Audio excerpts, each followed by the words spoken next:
Olá, boa tarde, tudo bem com vocês? Estamos aqui hoje para a nossa live de sábado. Hoje começando uma hora mais cedo, porque o nosso convidado está num fuso horário diferente, está em Portugal e ele vai sentir, vamos nos adequar ao horário dele. Hoje nós falaremos com o quadrinista, designer e técnico rural, sim, Ruiz Vargas. Ruiz Vargas começou a publicar no Recife ainda em 1990. Ele é nascido em Diadema, São Paulo. E ele começou a publicar em Recife em 1990 na imprensa alternativa e algumas coisas para o Jornal do Comércio, para a Folha de Pernambuco. Voltou para São Paulo em 2 anos depois. E até hoje ele, Paulo, né? E é o criador das tiras do Bobo da Corte, com vários livros e É, várias resenhas, etc. Luiz Vargas, você boa tá tarde, lendo, como né? está? Você tá lendo, né? Eu estava vendo sua biografia aqui, te apresentando. Tá mal escrita, hein? Essa Quando eu biografia tá mal chegava, escrita. quando eu ia chegar na parte do corintiano, aí você me cortou. Luiz, boa tarde, como é que tá? Tudo bom? Tudo, tudo. Em Tudo Portugal tem muito. Covid também? Tem convite em qualquer lugar do mundo. Onde não tem? Não, mas aqui tá controlado. Essa camisa é do Palmeiras? Não. Essa aqui Mas é qualquer camisa. tá. Quem Bom, acertar ganha um livro no final. Luiz, vamos começar a nossa conversa falando de quadrinhos. Você era um quadrinista brasileiro com vários livros Eu lançados, continuo brasileiro. estragou alguns, inclusive, colocando alguma coisa nossa lá, Foi. Mas e estraguei todos, na verdade. quase todos, né? Me diga uma Não, coisa, todos. perspectiva de quadrinhos em Portugal, está melhor que no Brasil? Nossa, eu não sei. Cheguei aqui faz pouco tempo, né? Tô aqui ontem, né, já são 2 meses, completou ontem. 2 meses. E 2 meses aqui. É, no momento de quadrinho aqui, eu conversei com o Diniz, né? O André Diniz. Encontrei com ele por aqui Conheço. também. Ele já está há bastante Uhum. tempo. Ele já está dentro do cenário dos quadrinhos aqui. Mas teve um outro escritor, né? Inclusive aquele rapaz que a gente pegou lá em Recife, como que é o nome dele? Eu esqueci, um Teve, ó, português que... saiu aqui. Eu tava na livraria hoje à tarde, aqui já é noite, né? Sim, Apesar que, como tá claro ainda, eu falo boa noite para as pessoas me dizem. É de tarde, não é noite ainda. é de tarde. É verdade, acho, sim. Encontrei publicação do Alcimar Frazão, do Edbar, que saíram pela Polvo. Mas eu não vim a priori para fazer quadrinho aqui, né? Eu vim para viver mesmo. Mas não vai deixar Então, de fazer, né? não, quadrinho dá para fazer em qualquer lugar. Tendo papel, tinta e pincel, ou tendo uma tablet, dá para fazer em qualquer lugar. Agora você pode publicar em qualquer lugar, né? Na verdade. Come- Comenta um pouquinho essa. Você faz o seu trabalho manual, parte dele, né? E parte dele digitalizado. Você acha que é uma Hum, tendência? Ou tu já está fazendo tudo digitalizado já? Como é que tá? Porque quando eu te eu, conheci, você fazia quase tudo manual, né? Como é que tá tudo é essa feito com a parte aí? mão. Na verdade, eu não Obrigado. sou muito a favor, não. É uma disputa de espaço, né? Quando é que você faz um. Você sofre com isso. Você pinta muito quadro e você fica colocando, eu tenho 400 quadros para vender. Você, cara, é muito quadro. Onde você vai armazenar? Eu não tenho esse problema de armazenamento nesse nível, mas eu tenho muito papel, né? A partir do momento que eu começo a Sim. desenhar, eu tenho uma mapoteca no escritório lá em São Paulo, na Laica, que é escritório de design. Essa é uma mapoteca, então tem materiais vários lá, e meus quadrinhos eu também deixo no escritório, porque eu não tenho mais espaço. Começa a ter um armazenamento muito grande de original, né? Original é bacana, tem aquela questão da aura e da autenticidade. E eu sou bem apegado a isso. Eu acho interessante a questão do papel. Por vários fatores, né? Pelas questões como o registro histórico, o registro material. E eu não confio muito no digital. Tanto que eu até hoje eu já tenho muito problema com arquivo que foram gerados, arquivos foram gerados há 20 anos, que hoje eu não consigo abrir esses arquivos. Ainda bem que eu tenho esses arquivos que eram trabalhos que foram impressos, mas para mim é quase uma rua sem saída, o digital. Em algum momento a gente vai ter um problema com esse tipo de arquivo. Enquanto a materialidade do papel, ele tá ali, permanece, né? Ele é o que ele é ali. Então eu tenho esse problema, mas eu comecei a usar o processo digital mais por velocidade, porque o processo com tinta, pincel, eu desenho rápido, até porque eu não tenho muita paciência para uma arte que demore muito tempo, então eu tenho mais velocidade. Só que tem um processo, tem que limpar, escanear, remontar. Porque mesmo que eu não vá colorir no computador, a matriz ela é digital e ela vai depois para o processo de impressão. Então ela vai, em algum momento ela vai ser digitalizada, essa arte. Algumas etapas do processo, em alguns anos atrás eu facilitei, como a questão do letreiramento, que eu transformei minha escrita manual em tipografia, né? Então, hoje eu não tenho que escrever a letra, né, o texto. Eu puxo o texto, eu escrevo o texto com a minha tipografia. Então, isso já é um avanço em termos de processos. Mas eu entrei, quando eu estava, assim, a coisa digital foi uma opção por velocidade, por rapidez e tudo mais. Tem a questão também da questão do toque, né? De pegar a caneta, pegar o lápis, pegar a tinta.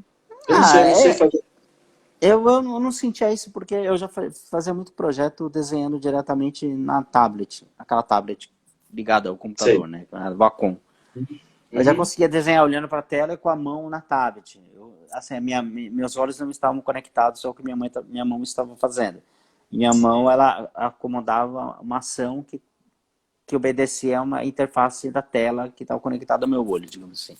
Então, eu olhava para a tela e o que eu fazia com a mão correspondia ao que estava na tela. Então, havia essa conexão. Eu já tinha quebrado um pouco essa barreira do fazer a questão do material, né? Matéria. Então, quando foi para o digital, eu não senti muito. Eu consegui dentro da tablet emular o traço, né, de nanquim, que eu gosto muito, com aquela questão do pincel. Eu acho que eu consegui chegar bem próximo do que eu faço já em termos de pincel.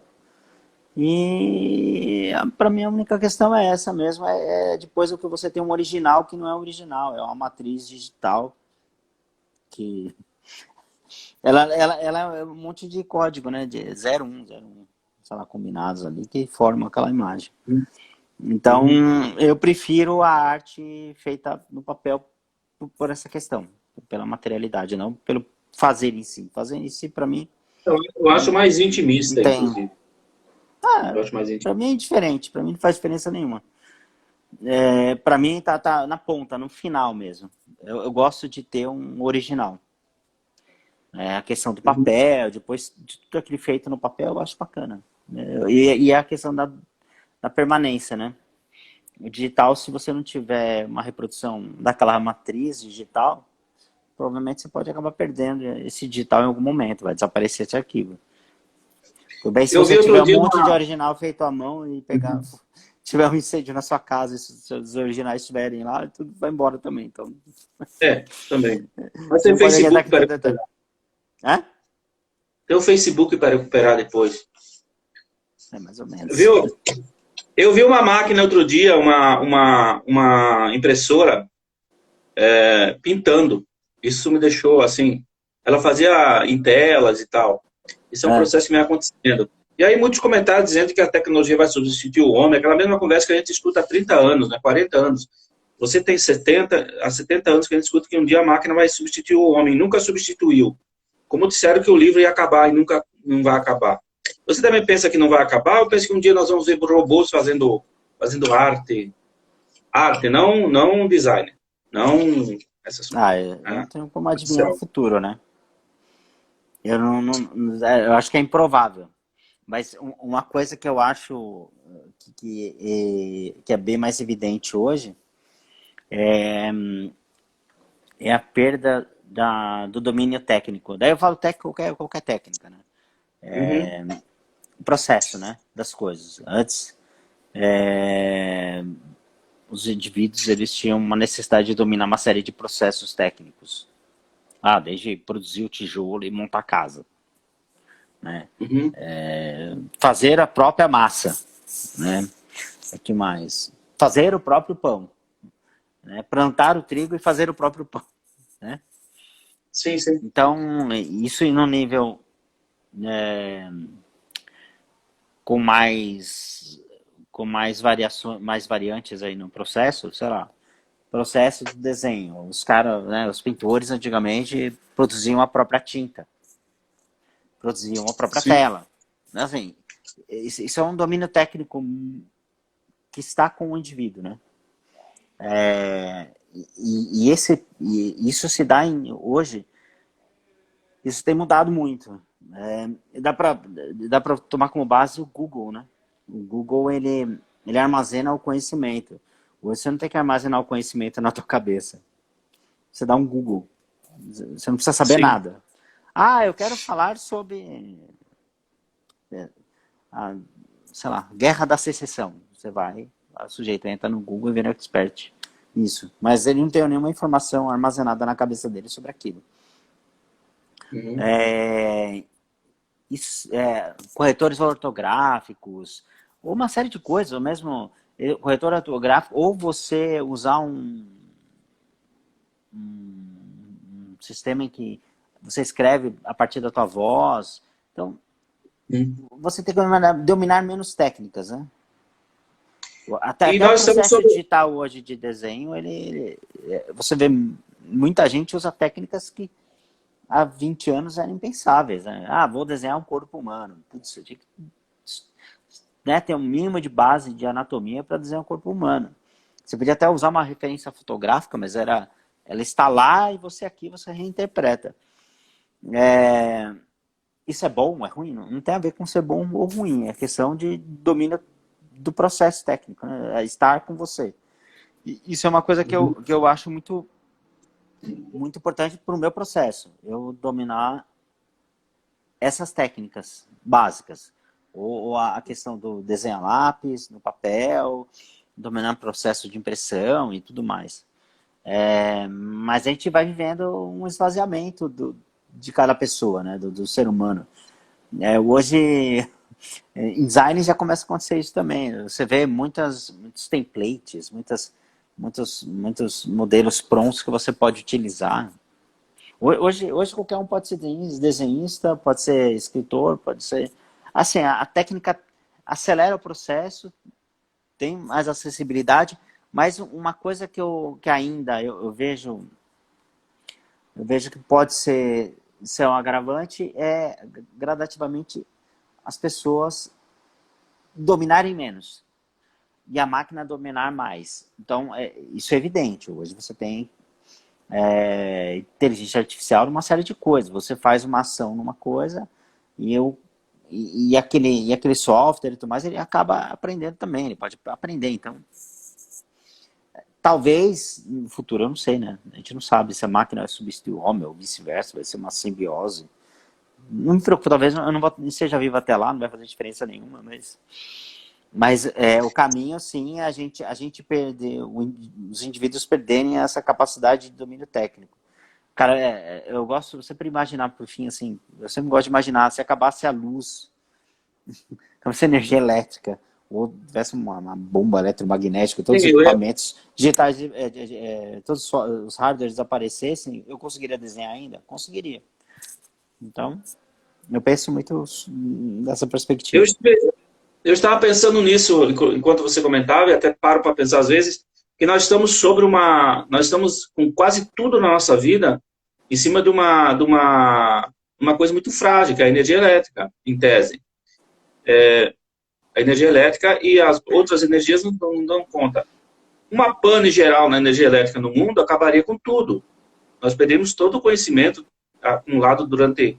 Ou todo o conhecimento não, mas perdemos grande Não, parte daquilo que foi feito nos últimos o que 20 for anos, né? digital, o que for digital, sem dúvida, é isso que eu dizia antes. Se amanhã você tiver Uhum. uma pane elétrica, você liga o computador, você não tem acesso a um arquivo digital, né?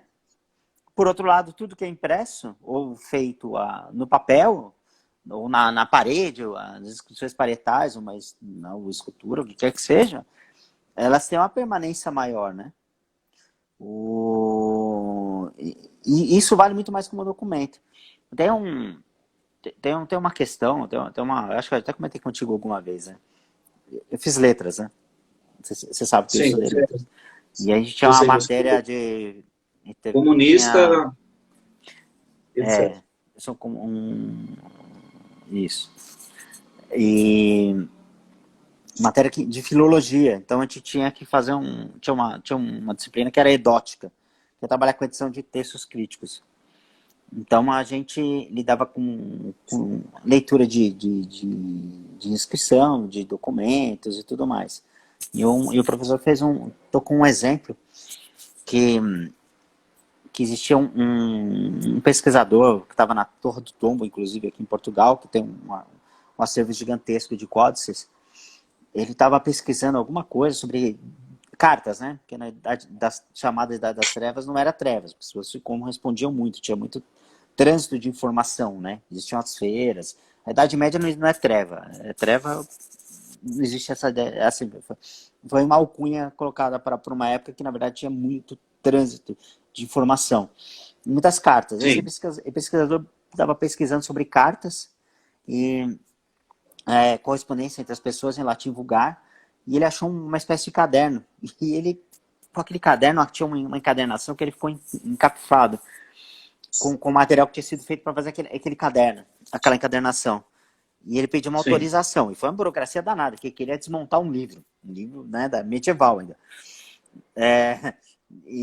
Mas ele conseguiu uma autorização para desmontar esse livro. Cara, ele é um especialista. Ele conseguiu desmontar esse livro.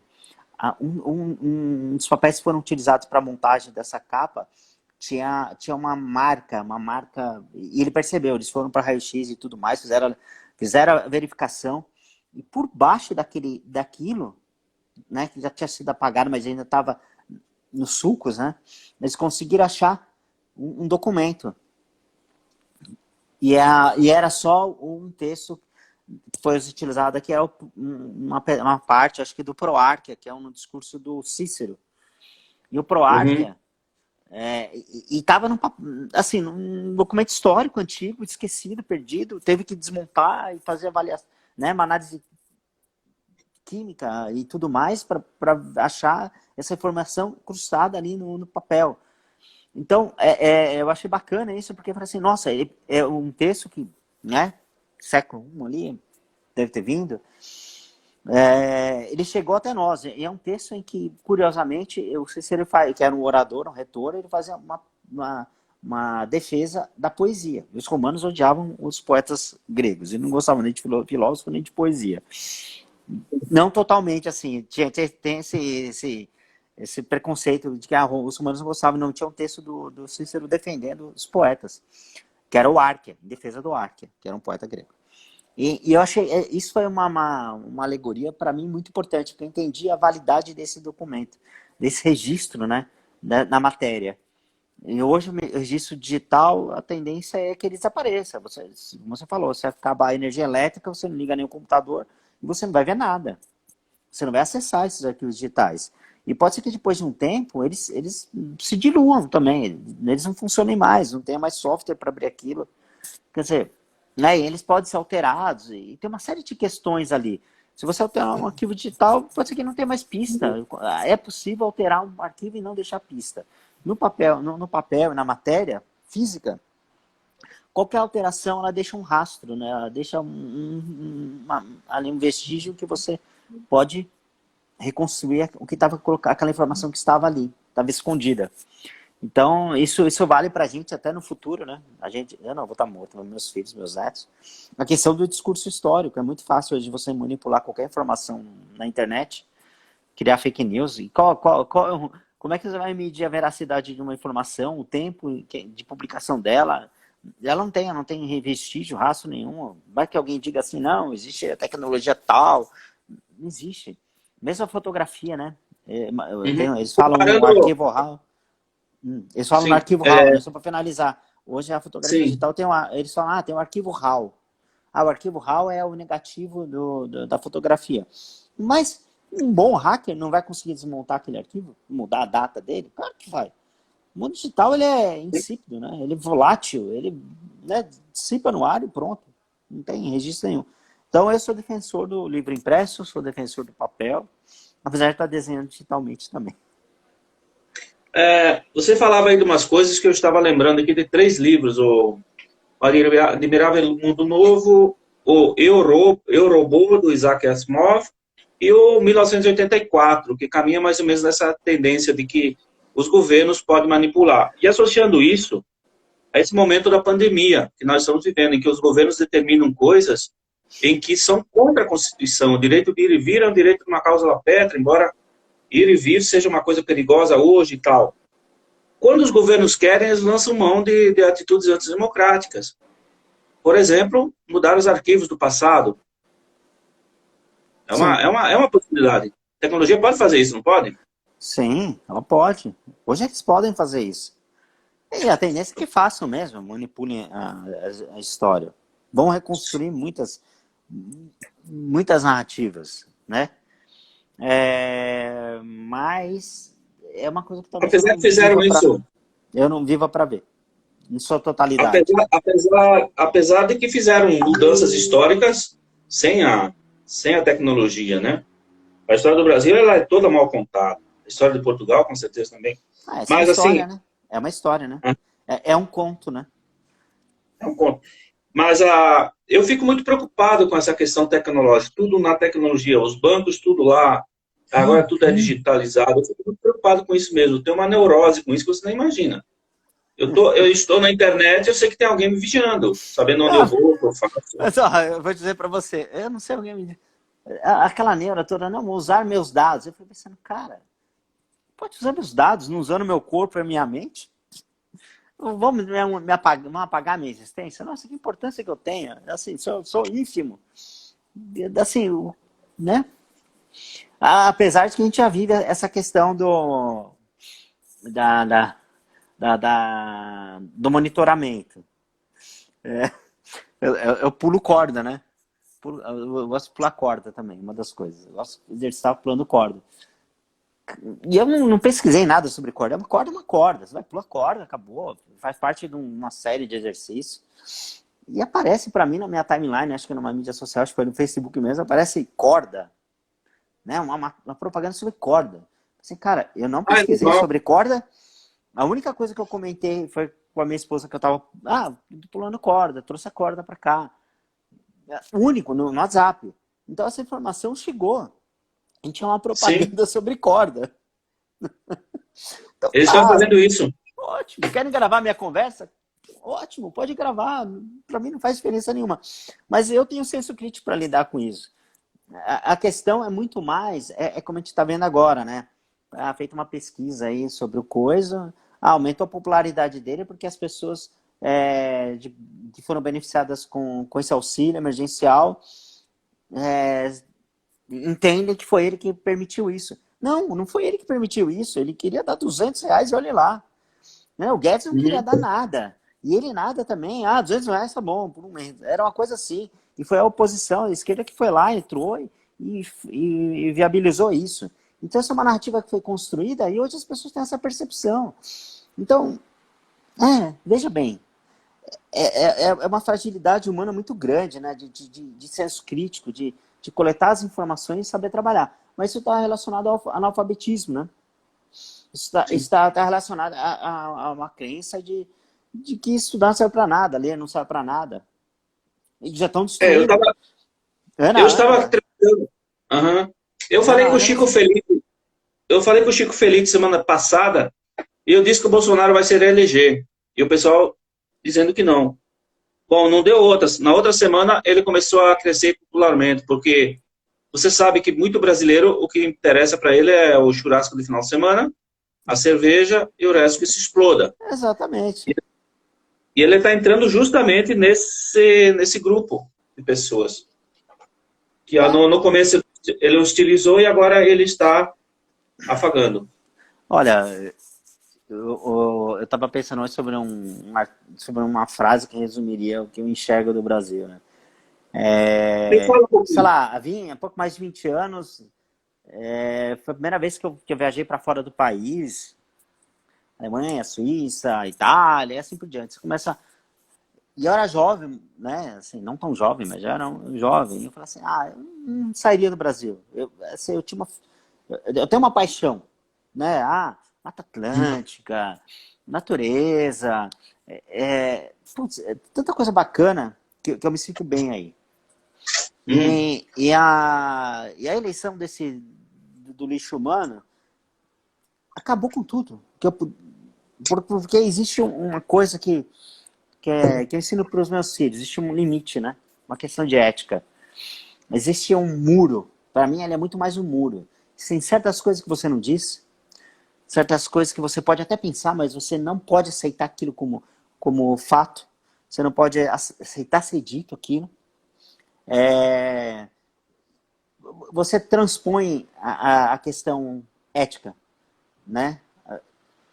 Eu acho que o Brasil ele derrubou esse muro.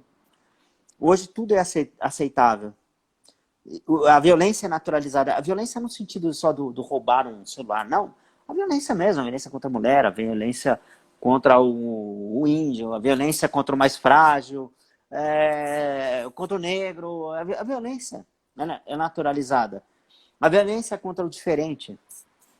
Uhum. Isso para mim, para mim acabou, o sonho acabou. O sonho acabou. A gente conhece uma pessoa aqui de Portugal e ela fala assim, ó, que ela dizia para a mãe dela, ai mãe, eu sinto saudade do Brasil. A mãe dela dizia, saudade do quê? Esse Brasil que você tá com saudade, ele não existe mais. Ele tá lá atrás. E teve um poder muito grande essa fala dela, da mãe dela para ela, de certa forma serviu para mim também. O Brasil, o Brasil que eu acreditava, ele morreu lá atrás. Você olha assim, a Constituição de 88, Constituição Cidadã, direitos e deveres, tá lá. Saúde, educação, transporte, direito do cidadão, dever do Estado. Básico, educação, saúde, transporte. Olha como essa questão é fundamental, transporte. Não é dar o carro para o sujeito, é o direito à mobilidade, é o direito da pessoa chegar a algum lugar. Quantas pessoas não conseguem sair da periferia de São Paulo porque não tem dinheiro, não tem como acessar R$ 4 um ônibus, sei lá, perdi a conta agora. Mas é um valor muito alto para a pessoa sair sei lá, do Jardim Pantanal, lá nos confins da Zona Leste, para ir até a Paulista, ou para ir até o MASP, alguma coisa assim. Então, transporte, tudo isso está na Constituição. Então, isso faz parte de um ideário que foi totalmente destruído. Né? Me Agora diga eles uma percebem coisa. que o auxílio emergencial ele vai ser agora uma manobra populista. Fala assim, não, mas o Lula fez igual, não. Era Bolsa Família e era um valor irrisório para pessoas que estavam abaixo da linha da pobreza.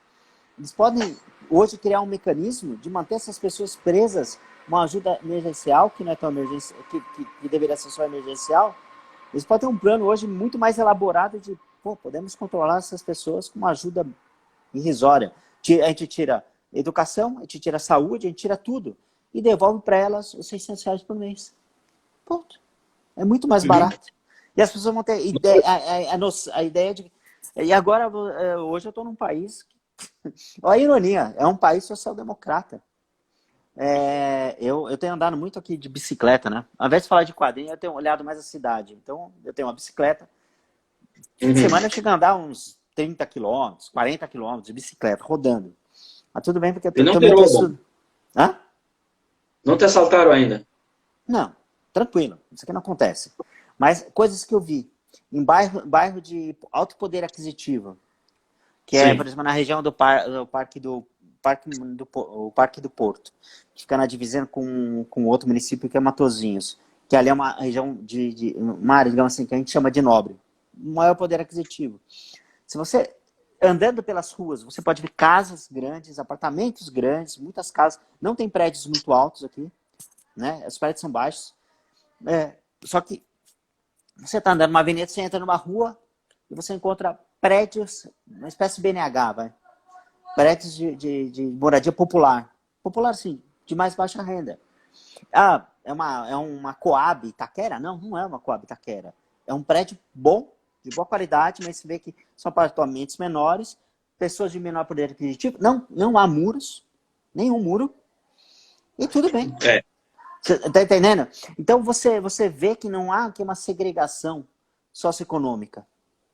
Você pode, num bairro de pessoas de alto poder aquisitivo, você tem gente de baixo poder aquisitivo também morando. Isso no Brasil, o máximo que acontece vai ver acontecer, sei lá, ali no Morumbi, Paraisópolis, uma grande favela, e do lado apartamentos de luxo.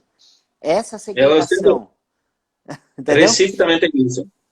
Você não tem aqui essa ideia de que você vai jogar os pobres para a periferia com baixa qualidade de vida. Tem gente morando na região central com boa qualidade de vida. São apartamentos menores? São. Eles estão em frente de apartamentos maiores. Mas a qualidade de vida é prezada, entendeu?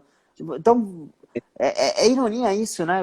É o brasileiro, essa mesma classe média estúpida, sai daí, vem para cá, ah, que bacana, lá as pessoas usam transporte público, ah, que bacana, não sei o quê. Sabe? Coisa de gente snob. E o Mas esse brasileiro tem processo. uma classe média Uhum. apavorante. Quando a Mariana Chauí criticou essa classe média paulistana, adorei, porque é exatamente isso mesmo. Cara, Sim. vem aqui, fica deslumbrado com tudo isso, e quando chegar aí, não, eu vou voltar pro meu carro e fechar o vidro do meu automóvel e não quero olhar quem está na rua. Então é esse paradoxo, né? Ruiz, mas você acha que essa Vamos falar de arte. construção do Brasil, você pensa que a construção de um país, ele foi porque o Bolsonaro entrou ou havia outros governos que também foram perpetuando essa Ah, construção desse país que você desgostou? não, não é isso. Teve. Historicamente, você sabe que tem. Você tem momentos, né, de construção. Olha, eu não sou defensor do Fernando Henrique. Na verdade, eu acho ele um grande traidor, porque ele viveu de bolsa e ele quis destruir a universidade pública. Mas eu acho que a gente está muito longe ainda de ser um país com autonomia. E acho que a gente nem tem esse poder todo.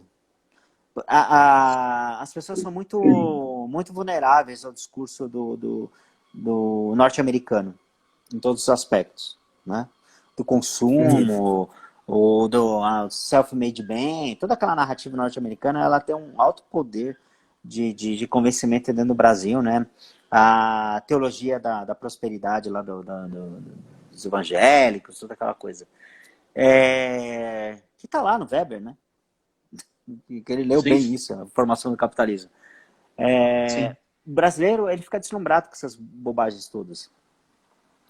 O que eu, né, na minha humilde visão de mundo, é que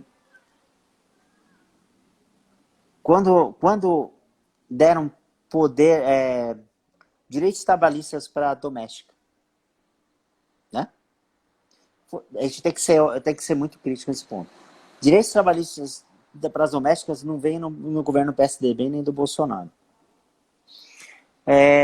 Acesso, investimento em universidades federais, royalties para a educação do pré-sal. Os royalties da educação não foram concebidos na era do Fernando Henrique. A ascensão da classe C e D para o consumo, a inserção desse grupo no consumo, que eu acho que tinha que ter sido uma inserção também na cultura, no conhecimento, no valor às Sim, coisas mais sim, simples, não. Mas sim, tirou muita gente, sim, tirou a gente da miséria. Tem que, né? sim. Isso, coisas como essa incomodaram. Incomodaram Mas teve muita gente. teve muito desvio de, o que Tem, mas derruba veja bem, isso. pô, corrupção existe em qualquer lugar. Isso é bobagem. Isso é grande bobagem. Isso é uma narrativa que ela é sincrônica. Ah, vamos criar uma narrativa. Ah, que o governo. Cara, todos os governos vão roubar. Existe corrupção no Brasil em qualquer esfera. Isso é uma grande ladainha, isso é uma grande bobagem. Corrupção. Ah, o mensalão. Cara, o mensalão já existia antes do PT. O PT só surfou na mesma onda. Eu não tô defendendo o PT, tá? Ele só surfou na mesma onda. O que ele trouxe de Concordo. benefício? O que ele trouxe de benefício? Ele trouxe benefício. Ele trouxe, tirou a gente da classe C e D da miséria. Tirou.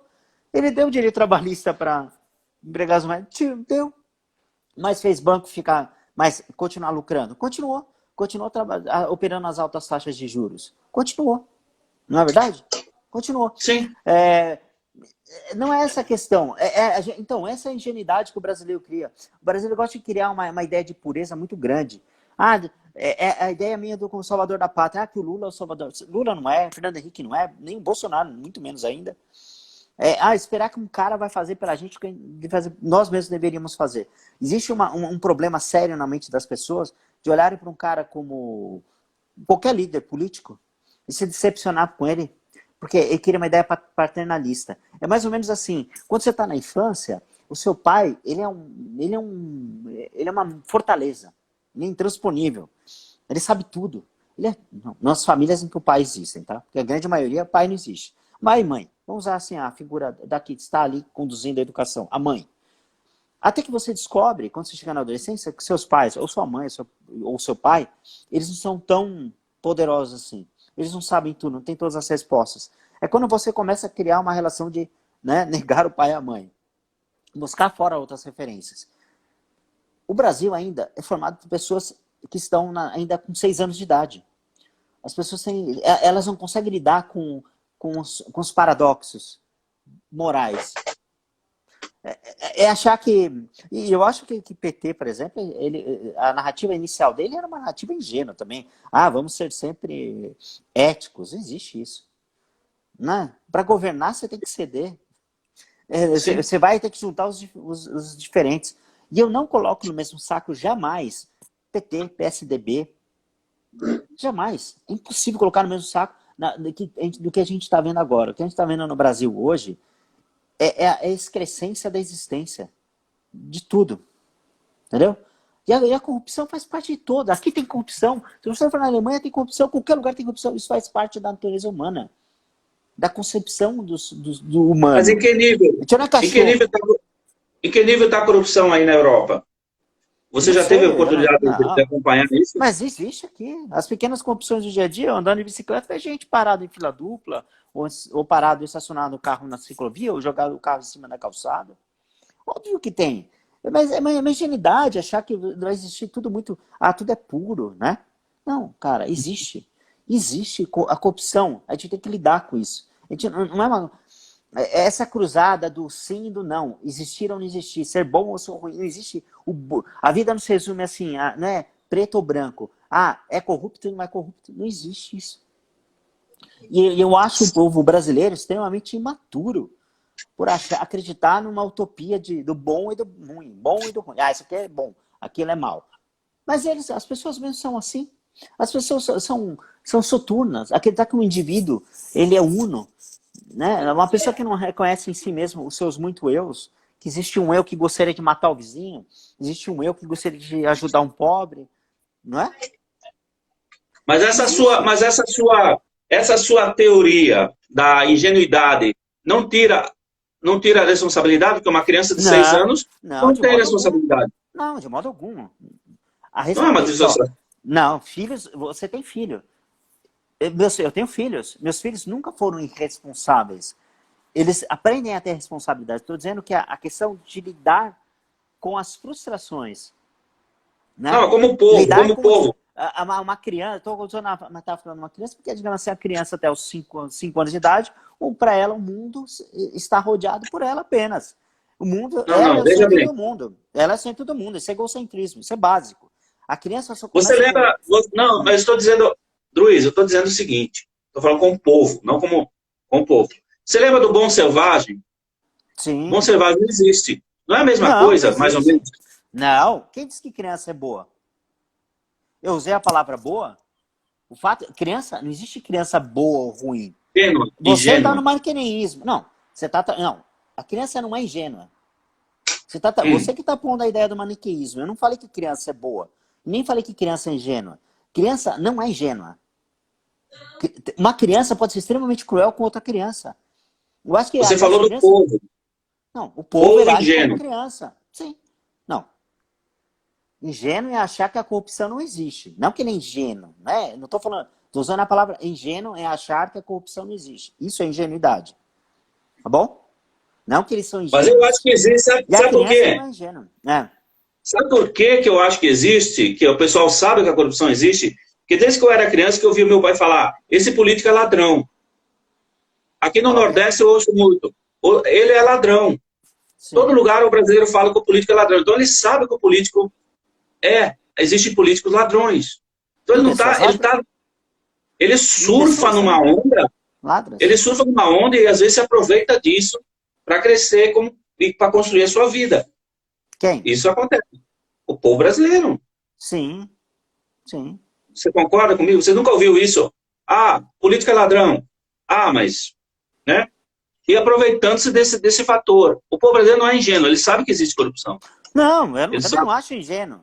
Veja bem. Não é ingênuo. Hum, Não estou falando disso. Estou falando que sim, o vamos povo lá. brasileiro. Estou dizendo que o povo brasileiro é imaturo, que é diferente. É um povo Tá, imaturo. certo. É um povo ainda que age pensando no agora. Ah, eu vou ganhar aquele sorvete, eu vou ganhar aquele. Você está entendendo? Isso é Sim, eu entendo. imaturidade. Não Exatamente. lida com Exatamente. frustração. Olha pro salvador da pátria. Ah, esse é o cara que, né, vai me tirar. Existe uma imaturidade. Eu não falei ingenuidade, eu falei imaturidade. Existe uma Uhum. questão de imaturidade em lidar com o diferente, né? E achar e perceber que o mundo não gira em torno de si. E a grande maioria das pessoas é isso aí. Ah, o que importa é o meu umbigo. Ah, foda-se o outro. Ah, mas eu vou destruir isso aqui. Mas ele mesmo, destruir um aparelho público, ou sujar uma rua, ou fazer qualquer coisa a mais. Né? Ele não Sim, percebe que público significa que é do povo. Né? sim. É, essa noção de pertencimento ao coletivo, eu digo Não a existe. imaturidade do brasileiro, o brasileiro não se pertence ao coletivo.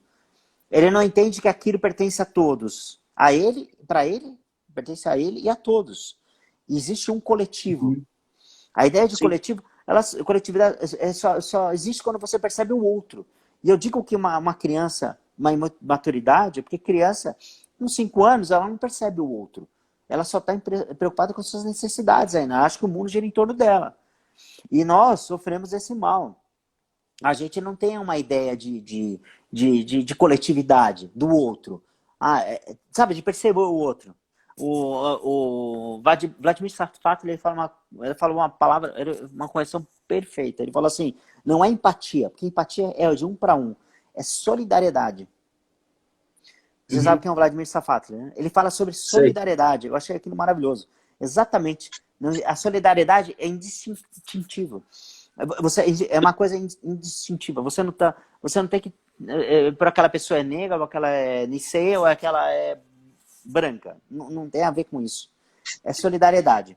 Teve uma narrativa aqui que a gente adorou aqui em Portugal, eu e a Cris, no ano Uhum. passado, que foi a gente conheceu um casal brasileiro aqui muito bacana, que eles montaram uma lojinha, são jovens e eu penso cabeças muito boas.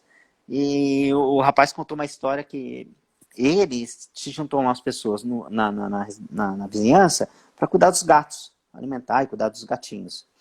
E ele disse para uma senhora, uma velhinha, que na verdade só tem idoso aqui, né? A parte é idosa É? das pessoas. É território dos idosos. Chegou mais um, então. Mais um, tô ajudando. E ele falou para ela assim, não, que bacana que vocês cuidam dos gatos da rua. Ela disse para ele, como assim gatos da rua? A rua é nossa, a rua é de todos. Os gatos na rua os gatos são de todos nós. Olha que legal. A rua, não existe o gato da rua, a rua é nossa. Então os gatos são nossos também, do coletivo, entendeu? Essa ideia é a ideia de tribo, né? Porque nas tribos indígenas, muitas vezes não sabia quem era o pai do determinado filho. O filho era da tribo, né? É mais ou menos isso. Depois o homem que veio com toda essa coisa de individualizar. Mas me diga uma coisa. Vamos falar Você saiu do Brasil porque você estava desacorçoado com o Brasil, como se diz? Ou surgiu uma oportunidade melhor em Portugal? Não. Porque o ar aqui Como é é que melhor. está sendo isso? O ar Como é que está sendo isso? É como você disse, eu tô ficando velho, né? Eu vou começar a ficar velho. E morar em São Paulo é desgastante, apesar de tudo, assim, de eu morar num bairro privilegiado, né? Tem de transporte, tem serviço e tudo mais, e até arborizado. A questão saúde vai mal lá, né? São Paulo é uma cidade que tem um município, tá? Tem a população praticamente de Portugal, o município. Só o município. A Grande São Paulo tem acho que mais de 22 milhões, uma coisa assim.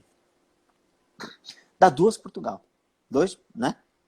Sim, tranquilo. 2 Portugal. Boa, né? E eu queria sair de uma cidade tão grande, tão poluída. Você passa de carro pelo Tietê, é podre, o cheiro é insuportável. Eu tenho muito problema de alergia em São Paulo. A saúde não vai bem em São Paulo. Então, na minha reta final de vida agora, eu posso ter mais 20, 30, 40 anos de vida, não sei. Quem sabe? 70, 80? Morar em São Paulo é insuportável. Né? Quando eu era jovem, eu achava o máximo. E hoje eu já não acho tão bom. Então, entre família, a gente conversava sobre a possibilidade de qual cidade menor. Mas sair de São Paulo para ir, sei lá, para Curitiba, eu não iria. Para o Rio, eu não iria. BH, eu não iria. Também não mudaria muito. Não mudaria muito. Então, quando a gente conheceu aqui, a gente está em Porto. A gente está vindo para Porto. Cidade, o concelho, né? Porto mesmo, que é a região... 250 mil habitantes, nem 250 mil, eu acho. É muito pequeno. E é uma cidade que consigo andar de bicicleta tranquilamente. Então, eu conheço a cidade toda. E o ar é melhor, uma série de coisas. A vida é mais simples. Apesar de estar em euro, Portugal é um país onde as pessoas elas não consomem por impulso. Elas não têm essa loucura que o brasileiro tem de consumo. O Brasil é tão contaminado pela ideologia do neoliberalismo e do capitalismo, essa coisa do consumo a qualquer custo. Consome, vive para consumir, vive para pagar conta, que saco. As pessoas não vivem para pagar contas, as pessoas vivem para viver, né? Para usar o aparelho público, né? Aqui ninguém tem a necessidade de ir lá, as pessoas não têm essa ideia de vou comprar isso. Não, para quê? Eu tenho um celular aqui, porque eu vou comprar outro? Não preciso. Então a grande maioria pensa assim, isso é bom. Isso é uma mudança de mentalidade. O ideal seria a gente no Brasil pensar assim também, né? A gente vive uma armadilha no Brasil, né? O Brasil deve ter um PIB de 7 trilhões, sei lá, quanto que é 6 trilhões, sei lá, quanto tá o PIB do Brasil atualmente? Não, 3 trilhões, era 3 e alguma coisa, a última vez que eu vi, sei lá. Tá chegando aos 4. É um negócio insano, você fala assim, cara, o PIB brasileiro é esse? Né? E as pessoas falam assim, não tem dinheiro. Não tem dinheiro. Não tem dinheiro para quem? Tem. Né? E o que incomoda a visão escravocrata no Brasil, entendeu? Essa visão escravocrata no Brasil é muito foda, assim. Existe uma grande massa de pessoas, né? Não brancas ou nordestinas que podem ser escravizadas, cara.